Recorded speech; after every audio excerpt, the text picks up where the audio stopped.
When people picture rifts, they picture dragons and glitter boys and giant robots and, dimensional portals.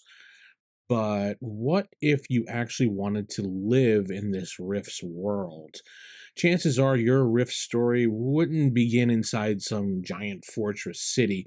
It would probably begin outside the walls somewhere in a place the Coalition probably doesn't recognize as a civilization. And that's where we talk about the Burbs. And honestly, I think that is where Rifts really starts to happen. Dragons, demons, railguns, and dragons reborn. Hey everybody, Vince here, the Evil Dungeon Master, and welcome to Railguns and Dragons.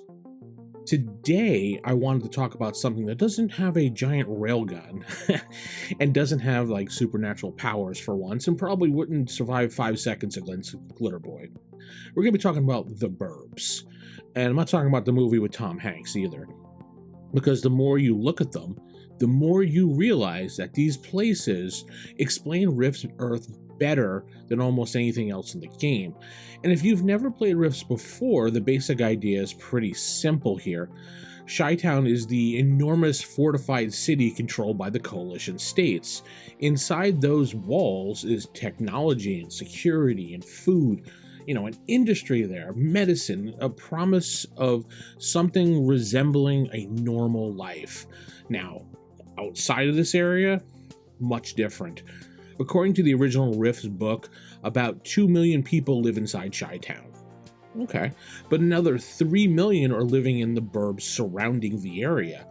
And if you think about that for a second, there are more people living outside the fortress than inside of the fortress. And a lot of those people aren't there because they love living in a dangerous shanty town.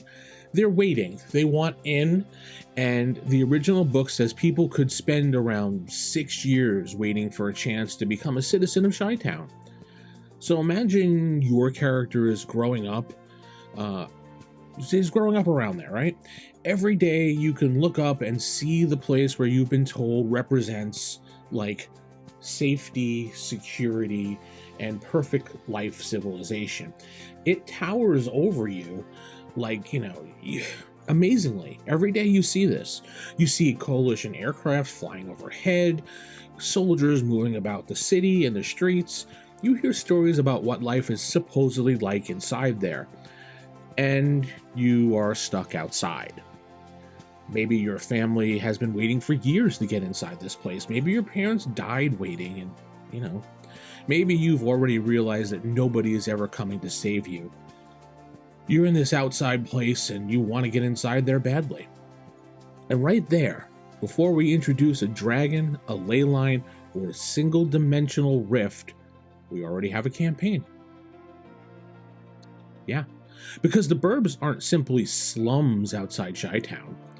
They're where two completely different versions of Rift's Earths kind of collide. One side you have the Coalition, promising humanity that civilization can be rebuilt and will be rebuilt one day to its perfect society. Now on the other side, you have an actual world they're trying to control. The mercenaries, the refugees, the DBs, the psychics, magic users, and black market dealers. Adventurers coming in from the wilderness, those type of people looking for work, people looking for trouble, and people who just want to survive until the next day. That mixture is what makes the Burbs so important, because inside Chi-Town itself, the Coalition will control the story. Outside the walls, Rift's Earth gets kind of messy, and that's the mess exactly why adventurers end up there. Because the Burbs are one of the few places around the Coalition territory where almost anybody might show up or do anything. Again, the original Rifts rulebook actually describes them as a free port. All races, philosophies are technically welcome. Now, when I say welcome, it's kind of a generous word. Because if you're a DB, a magic user, or a psychic, the Coalition authorities aren't necessarily going to protect you. But you can be there. You can trade there, and you could probably find some work there. And most importantly, for a Rifts campaign, you can find just about anything you want there. Think about the kind of people passing through there on a daily basis. Mercenaries coming back from a job, headhunters looking for repairs, cyborg getting upgrade, robotic pilots trying to replace damaged equipment, and mercenaries selling various parts of gear. You also have the black marketeers moving things that they definitely don't want the coalition officers asking questions about. They're moving them all around. Travelers coming in from place for most people inside Chi-Town will never see. And somewhere in the middle of all that is your player character. This is something Sourcebook 1 really just drives home. The Burbs are where men-at-arms and adventurers go to resupply, repair their equipment, and trade goods to get some rest. That's basically an adventuring town. Except, instead of a tavern sitting beside a castle, you've got a body chop shop down the street from a gambling house while the Coalition soldiers patrol the area and around you. That's Rifts. And because the Coalition knows who comes here, they're watching. Soldiers patrol the Burbs, undercover agents operate there, dog boys are all over the streets, Samas and Sky Circles are overhead, but the most important part, and here it is, they are not necessarily there to protect everybody. The book makes it pretty clear and distinct that this is the case. Coalition forces are often more concerned with keeping the danger contained outside of the city and into the Burbs area than making it actually safe. That's part of the difference. Because now imagine playing there. You walk into a bar, okay? And one table over here, you got mercenaries looking for somebody who can handle themselves in the wilderness. Another table over there, we got a merchant quietly sitting trying to unload stolen Coalition equipment. Then, in the corner in the back over there, there's a psychic who knows better than to advertise what they can do. A couple of Coalition soldiers just walk in the door right after you, through the front door I'm saying, after you. And somewhere outside, somebody is screaming because a street gang picked the wrong victim. You don't have to invent an adventure here, you just have to decide which problem reaches the player characters first in the situation. And this is where I think the Burbs show one of the most, I want to say, smartest parts of the original Rift setting. You have this gigantic game world. You can travel to Atlantis, fight vampires in Mexico, you can choose or chase dimensional travelers halfway across the planet. You can explore the ruins, follow the ley lines, and encounter things that shouldn't even exist on Earth. But you don't need any of that to start. Drop your characters into the Burbs, give them 20 credits and a reason to stay alive. The setting will pretty much fall into place and do the rest for you, because every street represents a bigger world. Technology is here and magic is here, the Coalition is here, the black market, DBs, mercenaries, and monsters are here, and poverty is here. The best thing there is, opportunity is also here as well. Everything that makes Rift strange is compressed into this strip of civilization sitting right outside the fortress wall. And trust me, that wall really matters, because the people living beneath it don't have the same rights as the people inside that wall. Sourcebook 1 again goes much further with this than the original core book does. So crack open that book if you want to know what I'm talking about here. It describes the Burbs as like an unofficial, I want to say unofficial settlements. Coalition authorities consider the people living there squatters. They are under military jurisdiction. And according to this book, they basically have no legal rights. That changes the entire feel of the place, because now the danger isn't only monsters, and it's not only gangs, and it's only some dimensional creature wandering out of the wilderness. That's probably not it either. The government that represents civilization could be dangerous too. Coalition troops can enter these neighborhoods whenever they want. They can conduct raids, they can interrogate, they can tear through a neighborhood looking for somebody, and if people resist, well, I guess you can leave that up to your imagination. Sourcebook 1 does describe the possibility of the entire section of the Burbs being wiped out in what the Coalition calls a purge, or a culling. So you may want to think what that means for somebody who lives there. You're standing beneath one of the most advanced human cities on the continent. You literally see dozens of civilians above you, but you can't get to them. It doesn't include you. You're not part of them.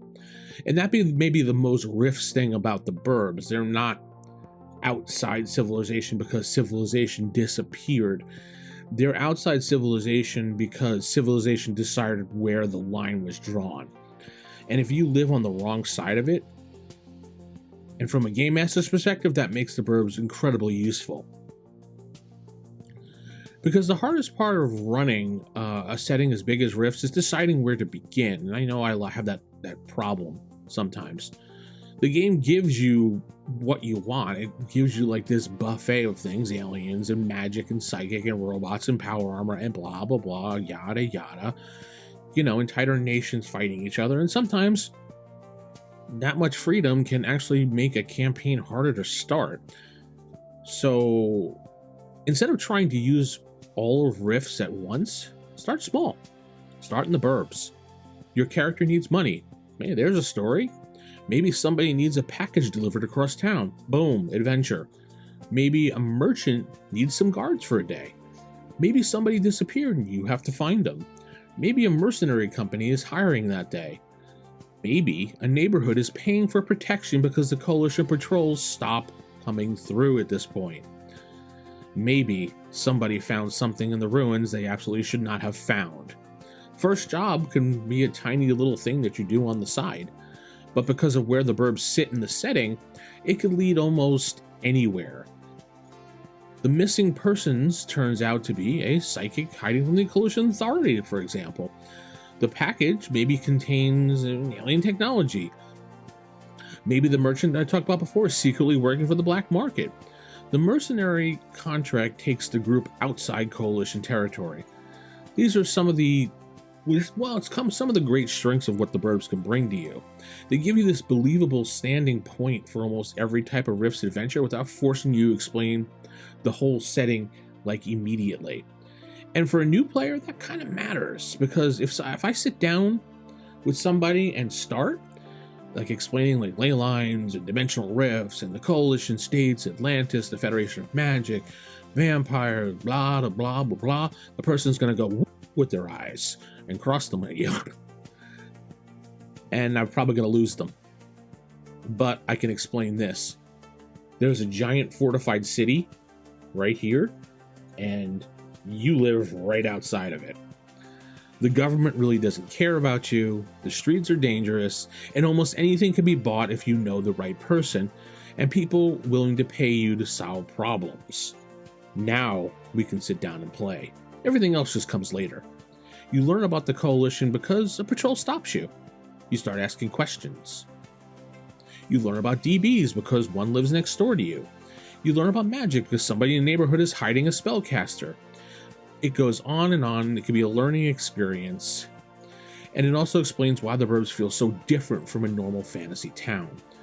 In a lot of fantasy games, the town is where you recover from the adventure. You leave the dungeon, you come back, you buy equipment, you heal, you sell whatever for treasure. Town is safe. The adventure happens somewhere else. The Burbs doesn't really work that way. Here, the town pretty much is the adventure. The shopkeeper might be fencing stolen equipment. You never know. The person offering you work might be a Coalition informant trying to set you up. There is just so much that works here, and it fits the whole RIFTS world so perfectly.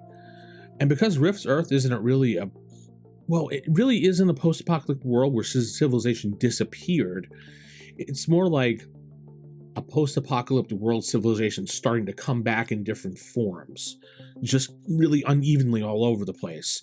Some people live behind massive walls with advanced technology and military protection, and others live a few miles away in improvised neighborhoods hoping they won't get caught in the next raid, gang war, or monster attack.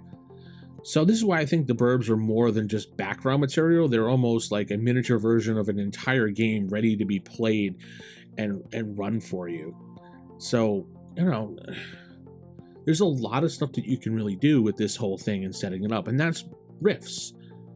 So, I mean, RIFTS is not just giant robots and dragons and crazy character classes, though it is famous for those things. It's these little locations like the Burbs. And I think that's really one of the little lesser known points or selling points of it, because you could be whatever you want to be in RIFTS. But I guess the best question you want to go is where the hell you're going to play. And that absolutely matters. That insanity is what makes RIFTS RIFTS. So, I don't know. Tell me what you think in the comments below about the Burbs and the whole situation of having an adventure inside of a town. I'd like to hear your comments on that below. You know, having the coalition city with safety and food and protection, or living outside in the Burbs where you have nothing and trying to make a life out of it. It's an interesting situation to think about. And maybe this video dove a little bit too far into maybe some of the philosophy behind it, but it's something that I wanted to explore in the video. Tell me what you think. I'm going to head out. Keep it original, keep it old school. Good night. God bless everybody.